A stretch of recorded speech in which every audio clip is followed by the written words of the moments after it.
Hey, welcome to my very first YouTube video. My name is Lauren, and today we're going to be talking about avocados. More specifically, how to dye your clothes with avocados.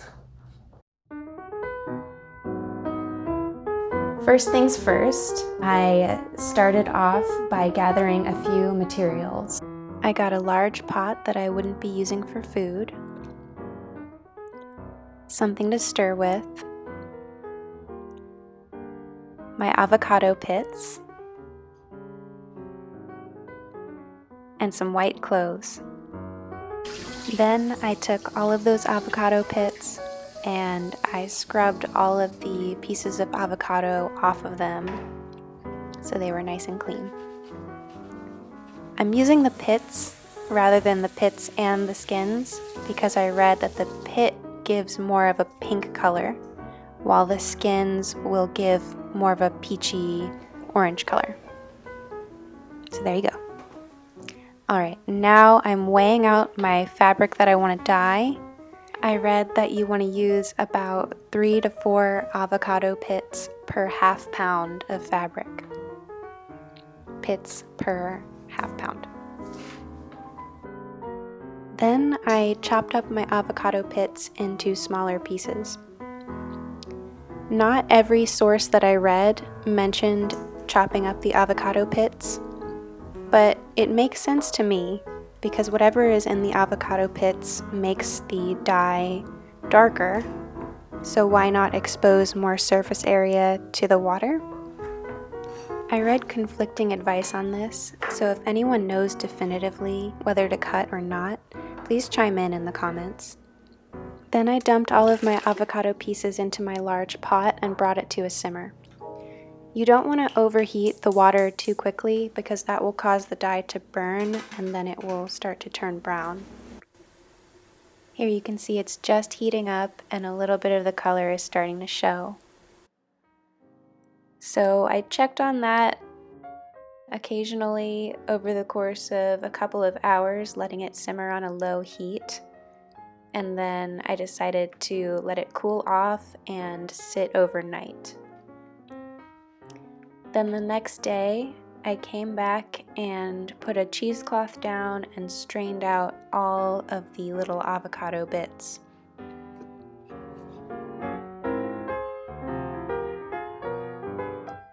It took a while to strain. But when I was done, I had this beautiful, dark avocado dye. Alright, now I'm putting it back on the heat and I'm going to put my clothes in.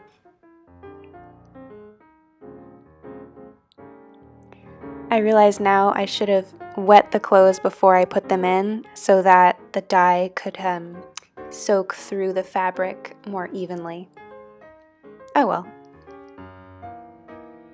And now I'm just tamping it down to ensure that all of the fabric is saturated with the dye.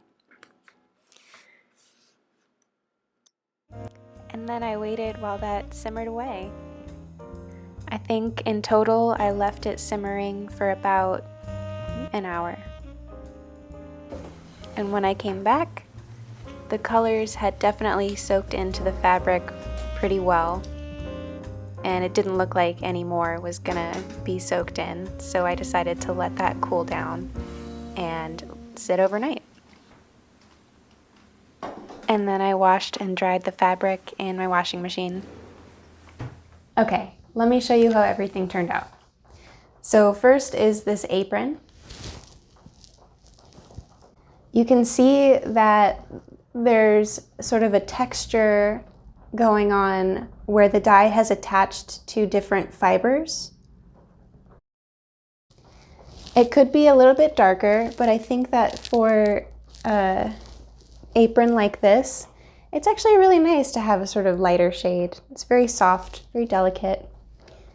I'm just noticing now that there's a couple of holes that are in this apron, and I'm not sure if that was a result of some aggressive stirring or if it was like that always.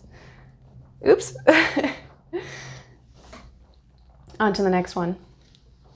Okay, so this one turned out amazingly well, and this is a silk shirt. I really love how this turned out. The color attached to the fibers really well.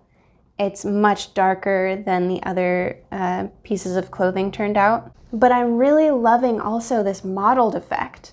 And I didn't intend to do that, but I think it's a really happy accident because it's so natural looking and beautiful. Success.